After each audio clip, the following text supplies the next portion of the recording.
இரக்கத்தின் தந்தையாய் இறைவன் நீங்கள் இறைவனுக்கும் மனிதனுக்கும் செய்யும் பணிகள் வழியாக தமது ஆசியின் சொல்லற்கரிய கொடைகளை நீங்கள் பெற்றுக்கொள்ள செய்வாராக. ஆண்டவர் இம்மைக்குரிய தமது சாவினால் நமது நிலையான சாவை அழித்து விட்டார் என நம்பும் நீங்கள் அவரிடமிருந்து நிறைவாழ்வின் கொடைகளை அடைவீர்களாக.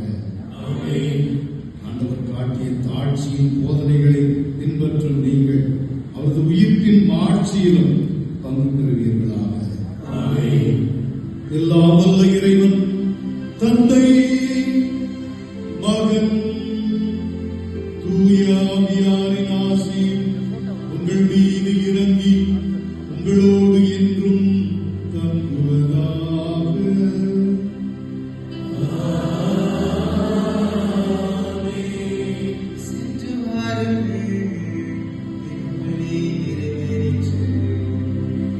Yeah.